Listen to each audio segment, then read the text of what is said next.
The hunger ട്രാവലറിൻ്റെ ഏറ്റവും പുതിയ വീഡിയോയിലേക്ക് എല്ലാവർക്കും സ്വാഗതം. എല്ലാവർക്കും സുഖമല്ലേ? ഇന്ന് ഇപ്പോൾ നിങ്ങൾ ടൈറ്റിലും തംബ്നെയിലും ഈ പിക്ചേഴ്സൊക്കെ കണ്ടപ്പോൾ നിങ്ങൾക്ക് മനസ്സിലായിട്ടുണ്ടാവും നമ്മൾ എന്താ ഉണ്ടാക്കാൻ പോണേന്ന്. പൊരിച്ച കോഴിൻ്റെ ബിരിയാണി, അതെ, ഫ്രൈഡ് ചിക്കൻ ബിരിയാണി ഉണ്ടാക്കുന്നത് എല്ലാവർക്കും ഇഷ്ടപ്പെടുന്ന ഒരു വിഭവമാണിത്. അപ്പോൾ കൂടുതലൊന്നും പറയുന്നില്ല, വളരെ സ്വാദുള്ള നല്ല ടേസ്റ്റി ആയിട്ടുള്ള ഈ പൊരിച്ച കോഴിൻ്റെ ബിരിയാണി എങ്ങനെയാണ് ഉണ്ടാക്കുന്നതെന്ന് നോക്കാം. 1.25 കിലോ ചിക്കനാണ് ഇവിടെ എടുത്തിരിക്കുന്നത്. വലിയ കഷ്ണങ്ങളായിട്ട് മുറിച്ച് വെച്ചിട്ടുണ്ട്. ഇത് ആദ്യം വറുക്കാനുള്ള മസാല പുരട്ടാൻ പോവാണ്. 1 ടീസ്പൂൺ മഞ്ഞൾപ്പൊടി, 2 സ്പൂൺ സാദാ മുളക് പൊടി, 2 സ്പൂൺ കാശ്മീരി മുളക് പൊടി, ഒരു ചെറിയ സ്പൂൺ നമ്മുടെ കുരുമുളക് പൊടി, അതേപോലെ ആവശ്യത്തിന് ഉപ്പ്, 2 ടേബിൾ സ്പൂൺ തൈര്. ഇതൊക്കെ കൂടി ചേർത്തിട്ട് നന്നായിട്ട് മിക്സ് ചെയ്ത് നമുക്ക് ഒരു അരമണിക്കൂറെങ്കിലും മിനിമം നമുക്ക് മാരിനേറ്റ് ചെയ്ത് വയ്ക്കാം. ഞാനിത് ഓൾമോസ്റ്റ് 2 hours വെച്ചിട്ടുണ്ടായിരുന്നു. ഇനി നമുക്ക് അരി കുതിർക്കാൻ വയ്ക്കാം. ഞാനിവിടെ എടുത്തിരിക്കുന്നത് 250 ml കപ്പ് ഉണ്ടല്ലോ, അതിൽ 4 ഗ്ലാസ്സാണ് എടുത്തിരിക്കുന്നത്. ഞാനിവിടെ യൂസ് ചെയ്തിരിക്കുന്നത് ടിൽഡ എന്ന് പറയുന്നൊരു ബ്രാൻഡിൻ്റെ അരിയാണ്. ഇത് ഒരു മീഡിയം സൈസിലുള്ള അരിയാണ്. ചെറുമണിയല്ല, വലിയ ലോങ് ഗ്രെയിനും അല്ല, ഒരു മീഡിയം സൈസിലുള്ള ഗ്രെയിനാണ് ഉപയോഗിച്ചിരിക്കുന്നത്. നന്നായി കഴുകി വൃത്തിയാക്കിയതിന് ശേഷം ഇതൊരു 10 മിനിറ്റ് നേരം കുതിർക്കാൻ വയ്ക്കാം. ഇപ്പം ഞാനിവിടെ 6 മീഡിയം സൈസിലുള്ള സബോള തിന്നായിട്ട് അരിഞ്ഞു വെച്ചിട്ടുണ്ട്. ഒരു വലിയ കഷ്ണം ഇഞ്ചി, 20 പച്ചമുളക്, അതേപോലെ 20 വെളുത്തുള്ളി എടുത്തിട്ടുണ്ട്.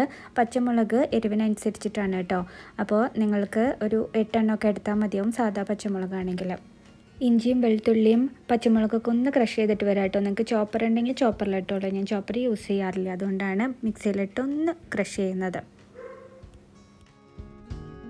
ഒരു ഉരുളിക്ക് നെയ്യും സൺഫ്ലവർ ഓയിലും കൂടിയിട്ട് മിക്സ് ചെയ്തിട്ടാണ് ഞാൻ ഉപയോഗിക്കുന്നത്. അപ്പോൾ ആദ്യം നമ്മൾ ചിക്കൻ വറുക്കാൻ പോവാണ്. അപ്പോൾ ചിക്കൻ വറുക്കാൻ ഇട്ട് കഴിഞ്ഞ് കഴിഞ്ഞാൽ നമുക്ക് നമ്മുടെ ബാക്കിയുള്ള പണികൾ ചെയ്യാം. അപ്പോൾ ആദ്യം തന്നെ നെയ്യും സൺഫ്ലവർ ഓയിലും മിക്സ് ചെയ്ത് ചൂടായി വരുമ്പോൾ നമ്മളുടെ മാരിനേറ്റ് ചെയ്ത് വെച്ചിരിക്കുന്ന ചിക്കൻ അതിനകത്തിട്ട് വറക്കാം. അപ്പോൾ മാരിനേറ്റ് ചെയ്ത് വെക്കുമ്പോൾ ചിക്കൻ ഫ്രിഡ്ജിൽ വെക്കണം കേട്ടോ.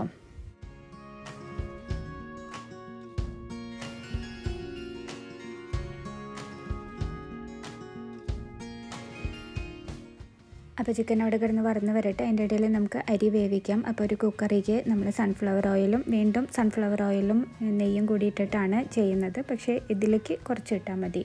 എന്നിട്ട് നമ്മൾ ഇത് വേവിക്കാൻ വേണ്ടിയിട്ട് ഒരു പട്ട, ഒരു 10 ഏലക്ക, ഒരു 8 ഗ്രാമ്പു, ഇത് മാത്രമാണ് നമ്മൾ ഗരം മസാല എന്ന രീതിയിൽ അരി വേവിക്കാനായിട്ട് ഇടുന്നത്. അപ്പോൾ ഇതൊന്ന് ഇതിലിട്ടിട്ട് ഫ്രൈ ആക്കി എടുക്കാം.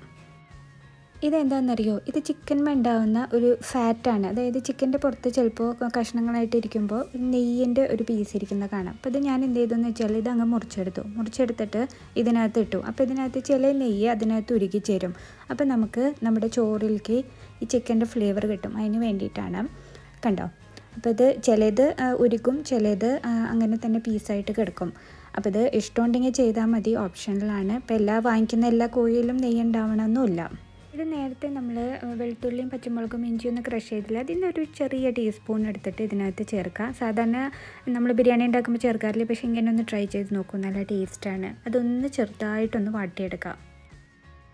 അപ്പോൾ ഇതാ ഞാൻ അരി ഉണ്ടല്ലോ വാലാൻ വെച്ചിട്ടുണ്ടായിരുന്നു, അതായത് നമ്മൾ കുതിർക്കാൻ വെച്ചില്ലേ, അത് ഒരു അരിപ്പയിലിട്ടിട്ട് അതിൻ്റെ വെള്ളം വാർത്ത് കളഞ്ഞിട്ടുണ്ടായിരുന്നു. അത് ഇതിലേക്ക് ചേർത്ത് കൊടുക്കുക.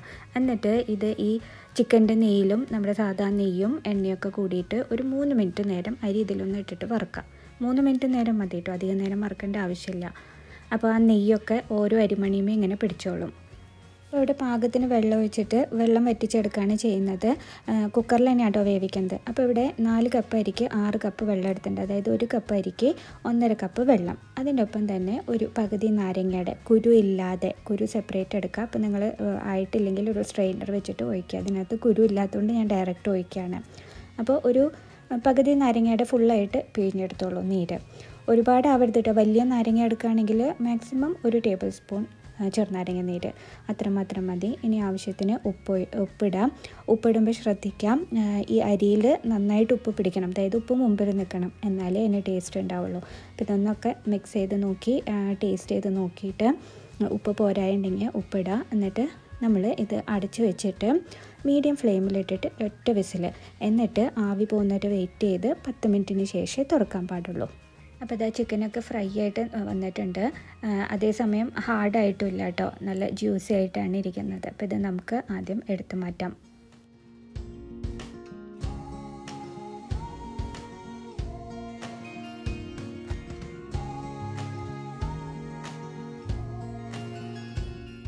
ഈ എണ്ണയിലേക്ക് നമ്മൾ നേരത്തെ നൈസായിട്ട് അരിഞ്ഞു വെച്ചിരിക്കുന്ന സബോള ഉണ്ടല്ലോ, 6 സബോള എടുത്തിട്ടുണ്ട്. അത് ഇതിലേക്ക് ചേർത്ത് കൊടുത്തിട്ട് നന്നായിട്ടൊന്ന് വഴറ്റിയെടുക്കണം. അതായത് ചെറുതായിട്ടൊന്ന് ബ്രൗൺ കളറായി വരണം. അതിനുശേഷം നമുക്ക് മറ്റുള്ള ഇൻഗ്രീഡിയൻസ് ചേർക്കാം. സബോളയിൽ നിന്ന് ബ്രൗൺ കളർ ആവാൻ തുടങ്ങിയിട്ടുണ്ട്. അപ്പോൾ ഇഞ്ചിയും പച്ചമുളകും വെളുത്തുള്ളിയും കൂടെ നമ്മൾ ക്രഷ് ചെയ്ത് വെച്ചിട്ടില്ലേ, അത് ഇതിലേക്ക് ചേർത്ത് കൊടുക്കുക. എന്നിട്ട് നന്നായിട്ടൊന്ന് മിക്സ് ചെയ്യുക. ഇനി ഇത് പച്ചക്കുത്തൊന്ന് പോകണം കേട്ടോ. അല്ലെങ്കിൽ ഈ വെളുത്തുള്ളിയുടെയും ഇഞ്ചിയുടെയും പച്ചക്കുത്ത് നിന്നാൽ ടേസ്റ്റ് ഉണ്ടാവില്ല. അപ്പോൾ ഇഞ്ചിയും വെളുത്തുള്ളിയും പച്ചമുളകൊക്കെ നന്നായിട്ടൊന്ന് വെന്ത് വരട്ടെ. ഇനി മസാലയ്ക്ക് ആവശ്യമായിട്ടുള്ള ഉപ്പും കൂടെ ചേർത്തിട്ട് നന്നായിട്ടൊന്ന് മിക്സ് ചെയ്യുക. ഇനി അതവിടെ കിടക്കട്ടെ. ഇനി നമുക്ക് പോയിട്ട് നമ്മുടെ ചോറ് വെന്തോന്നൊന്ന് നോക്കണ്ടേ. അപ്പോൾ ആവി പോയി അതിന് ശേഷം 10 മിനിറ്റ് വെയിറ്റ് ചെയ്തതിന് ശേഷമാണ് ഞാൻ തുറന്നിരിക്കുന്നത്. അപ്പോൾ ചോറ് ഇതാ നല്ലോണം വെന്ത് വന്നിട്ടുണ്ട്, കുഴഞ്ഞിട്ടുമില്ല.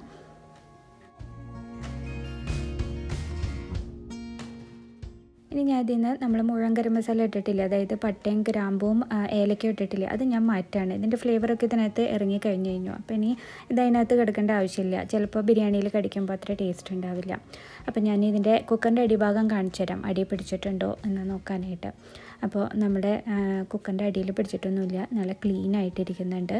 അപ്പോൾ ഇതേ അളവിന് നിങ്ങൾ അരി വയ്ക്കും കേട്ടോ. നമ്മുടെ സബോളയൊക്കെ നന്നായിട്ട് വെന്ത് വന്നിട്ടുണ്ട് കേട്ടോ. വെന്ത് നല്ല ബ്രൗൺ കളറായി വന്നിട്ടുണ്ട്. അപ്പോൾ ഇതിലേക്ക് ഞാനൊരു തക്കാളി ചേർക്കണം, ഒരു വലിയ തക്കാളി, 2 തക്കാളി വരെ ചേർക്കാം കേട്ടോ. ഇനി അതിലേക്ക് 1.5 സ്പൂൺ കാശ്മീരി മുളക് പൊടി ചേർക്കുകയാണ് ചെയ്യുന്നത്. ഇപ്പോൾ അധികം എരിവ് വേണ്ട, കാരണം നമ്മളുടെ ചിക്കൻ വറുത്തയിൽ തന്നെ കൂടുതൽ എരിവ് നമ്മൾ ഇട്ടിട്ടുണ്ട്.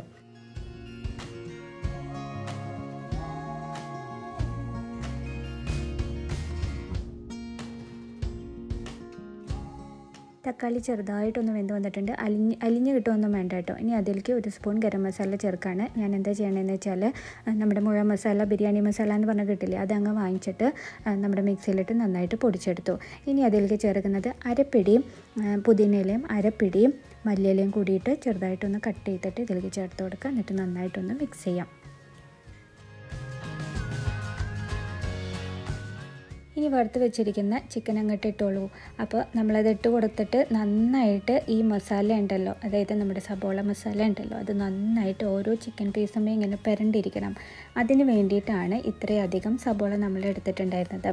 അപ്പോൾ എനിക്ക് ഇങ്ങനെ പെരണ്ട് നല്ലോണം ചിക്കനുമൊക്കെ പൊതിഞ്ഞ് മസാല ഇരിക്കുന്നതാണ് ഇഷ്ടം. അപ്പോൾ നിങ്ങൾക്ക് അങ്ങനെ വേണ്ടെങ്കിൽ മസാല കുറച്ചൊന്ന് കുറയ്ക്കാം കേട്ടോ. ഒരു 4 സബോളയൊക്കെ എടുത്താൽ മതിയാവും. ഉള്ളിൽ നിന്ന് ഞാനിതൊന്ന് മാറ്റി വയ്ക്കുകയാണ്, കാരണം നമ്മൾ നമ്മുടെ ബിരിയാണി സെറ്റ് ചെയ്യാൻ പോകുന്നത് ഈ ഉരുളിയിൽ തന്നെയാണ്. അപ്പോൾ ഇതൊന്ന് വേറെ പാത്രത്തേക്ക് മാറ്റി വയ്ക്കുകയാണ്. അപ്പോൾ ബിരിയാണി സെറ്റ് ചെയ്യുന്നതിന് മുമ്പുണ്ടല്ലോ, ഒരു 3 ടേബിൾ സ്പൂൺ പശുമ്പാൽ എടുക്കുക. അതിലേക്ക് 2 നുള്ളി മഞ്ഞൾപ്പൊടി ഇടുക. 2 നുള്ളി ഇടാൻ പാടുള്ളൂ, കൂടുതലായി കഴിഞ്ഞാൽ ബിരിയാണിയുടെ ടേസ്റ്റ് മാറും. നമുക്കൊരു മഞ്ഞ കളർ കിട്ടാൻ വേണ്ടിയിട്ടാണ് ഇതിടുന്നത്. അപ്പോൾ നമ്മളുടെ ഉരുളിയിലേക്ക് 2 ടേബിൾ സ്പൂൺ തൈര് ഇടുക. ഇത് അടിയിൽ പിടിക്കാതിരിക്കാൻ വേണ്ടിയിട്ടാണ് ഞാൻ ഈ തൈര് ഇടുന്നത്. സ്റ്റൗ ഓൺ അല്ല കേട്ടോ, തീ ഓഫ് ചെയ്തിട്ടാണ് നമ്മളിത് ചെയ്യുന്നത്. എന്നിട്ട് ഇതിനകത്തുള്ള ഈ മസാലയൊക്കെ ആയിട്ട് ഈ തൈര് ഒന്ന് മിക്സ് ആക്കിയിട്ട് ഒന്ന് പരത്തിയിടാം. പിന്നെ ലെയറിങ് തുടങ്ങാം. നമ്മളുടെ വേവിച്ച ചോറ് ആദ്യം ഇടുക, അതിൻ്റെ മുകളിൽ 3-4 പീസ് നമ്മുടെ ചിക്കൻ ഇടുക. അതിന് ശേഷം വീണ്ടും ചോറിടുക, വീണ്ടും അതിൻ്റെ മസാലയും കാര്യങ്ങളൊക്കെ ഇടുക. അതിൻ്റെ ഇടയിൽ ഓരോ ലെയറിലും നമ്മൾ ഈ കലക്കി വെച്ചിരിക്കുന്ന പാലുണ്ടല്ലോ, മഞ്ഞൾപ്പൊടി ഇട്ടിട്ട് കലക്കി വെച്ചിരിക്കുന്ന പാല്, അത് ഇതിൻ്റെ മുകളിൽ ഒഴിച്ച് കൊടുക്കണം. എല്ലാവരുടെയും വീട്ടിലിപ്പോൾ എപ്പോഴും കുങ്കുമപ്പൂ ഉണ്ടാവണമെന്നൊന്നുമില്ല. അപ്പോൾ നമുക്ക് ഈ ഒരു കളർ കിട്ടാൻ വേണ്ടിയിട്ട് ഫുഡ് കളർ ചേർക്കുന്നതിനേക്കാളും ബെറ്ററാണ് ഇത് ചേർക്കുന്നത്. അപ്പോൾ മഞ്ഞൾപ്പൊടി കൂടാൻ പാടില്ല, ബിരിയാണിയുടെ ടേസ്റ്റ് മാറും. അത് പ്രത്യേകം ശ്രദ്ധിക്കണം ഉണ്ടാവും. അത് ഏറ്റവും അവസാനത്തെയാണ്, ഏറ്റവും മുകളിലായിട്ട് ഒരു ലെഗ് പീസും ഇതിൻ്റെ മസാലയൊക്കെ ഇടാണ്. ഇനി ഇതിൽ വേറെ ഫ്രൈഡ് ഓണിയൻസ് ഒന്നും നമ്മൾ ചേർക്കുന്നില്ല, കാരണം നമ്മുടെ മസാല തന്നെ ഇഷ്ടം പോലെ ഉണ്ട്. പക്ഷേ നമ്മൾ വേറൊരു കാര്യം ചേർക്കുന്നുണ്ട്. നമ്മൾ നമ്മുടെ ഉണക്കമുന്തിരി ഒന്ന് വറുത്തത് ഇതിൻ്റെ മുകളിൽ ചേർത്ത് കൊടുക്കുന്നുണ്ട്. അപ്പോൾ ഈ ഉണക്കമുന്തിരി നമ്മൾ നെയ്യിലാട്ടോ വറുത്തെടുത്തിരിക്കുന്നത്. എനിക്ക് ഉണക്കമുന്തിരി വളരെ ഇഷ്ടമാണ്, അതുകൊണ്ട് അത്യാവശ്യം നല്ലോണം തന്നെ നമ്മൾ ചേർത്ത് കൊടുക്കുന്നുണ്ട്. അതിൻ്റെ ഏറ്റവും അവസാനം ബാക്കി വന്ന നമ്മളുടെ പാലും മഞ്ഞൾപ്പൊടിയും കൂടിയിട്ടുള്ള മിശ്രിതം ഇതിൻ്റെ മുകളിൽ ഒഴിച്ച് കൊടുക്കുന്നുണ്ട്. അതിൻ്റെ മുകളിൽ ഒരു കളർ കിട്ടാൻ വേണ്ടിയിട്ട് ഒരു ചെറിയ ക്യാരറ്റ് വളരെ കുഞ്ഞിതായിട്ട് അരിഞ്ഞിട്ട് ചേർത്ത് കൊടുക്കുക. ഇനി ഇത് നമുക്ക് അടച്ചു വെച്ച് അതിൻ്റെ മുകളിലൊന്ന് വെയിറ്റ് കയറ്റി വെച്ചതിന് ശേഷം നമ്മൾ ഇത് വളരെ ലോയിലിട്ടിട്ട് ഒരു 15 മിനിറ്റ് നേരം ദമ്മിടാം. ഏറ്റവും ലോയിലാണ് വെച്ചിരിക്കുന്നത് തീയ്. അപ്പോൾ അതൊരു 15 മിനിറ്റ് നേരം ഇരിക്കാം, അടി പിടിക്കില്ല. 15 മിനിറ്റ് കഴിഞ്ഞ ഉടനെ തന്നെ തുറക്കരുത് കേട്ടോ. 15 മിനിറ്റിന് ശേഷം തീ ഓഫ് ചെയ്തതിന് ശേഷം ഒരു 20 മിനിറ്റ് പിന്നെയും വെക്കുക. അതങ്ങനെ തന്നെ ഇരുന്നോട്ടെ, തീ ഓഫ് ചെയ്തിട്ടിട്ടാ. അതിന് ശേഷം നമുക്കിത് തുറന്നാൽ മതി. അപ്പോഴേ നമ്മുടെ കംപ്ലീറ്റ് ഫ്ലേവർ അതിനകത്ത് മിക്സ് ആവുകയുള്ളൂ. അപ്പോൾ നമ്മുടെ അടിപൊളി പൊരിച്ച കോഴിൻ്റെ ബിരിയാണി റെഡി ആയിട്ടുണ്ട്. നല്ല അടിപൊളി ടേസ്റ്റാണ് കഴിക്കാനായിട്ട്. എപ്പോഴും നമ്മൾ കുക്കറിലൊക്കെ ഇട്ടിട്ട് ഒറ്റ എളുപ്പപ്പണിക്ക് ഒരു ബിരിയാണിയെല്ലാം ഉണ്ടാക്കാറ്. ഇപ്രാവശ്യം ഇങ്ങനെയൊന്ന് വ്യത്യസ്തമായിട്ടൊന്ന് ഉണ്ടാക്കി നോക്കുക. ചിക്കനൊക്കെ വറുത്തിട്ട് ചില ഹോട്ടലുകളിലൊക്കെ കിട്ടുന്ന കണ്ടിട്ടല്ലേ, ചിക്കൻ വറുത്തിട്ടായിരിക്കും ഒരു ബിരിയാണി ഉണ്ടാക്കിയിട്ടുണ്ടാവുക. നല്ല ടേസ്റ്റാണ് കഴിക്കാനായിട്ട്. അപ്പോൾ ഇതെല്ലാവരും ട്രൈ ചെയ്ത് നോക്കുമെന്ന് വിചാരിക്കുന്നു. ഉറപ്പായിട്ടും ട്രൈ ചെയ്ത് നോക്കുക. എന്നിട്ട് നിങ്ങളുടെ അഭിപ്രായങ്ങൾ ഞങ്ങളെ കമൻറ്റ് വഴി അറിയിക്കണേ. അതേപോലെ ആദ്യമായിട്ടാണ് നമ്മുടെ ചാനൽ കാണുന്നതെങ്കിൽ ഒന്ന് സബ്സ്ക്രൈബ് ചെയ്തേക്കണേ. അതേപോലെ അതിൻ്റെ സൈഡിലുള്ള ബെൽ ബട്ടൺ ഒന്ന് അമർത്തിയാൽ ഞാനിടുന്ന പുതിയ വീഡിയോസിൻ്റെ നോട്ടിഫിക്കേഷൻസ് നിങ്ങൾക്ക് കിട്ടുന്നതായിരിക്കും. അപ്പോൾ വീണ്ടും പുതിയൊരു റെസിപ്പിയുമായി കാണുന്നവരെ ബൈ ബൈ, ടേക്ക് കെയർ.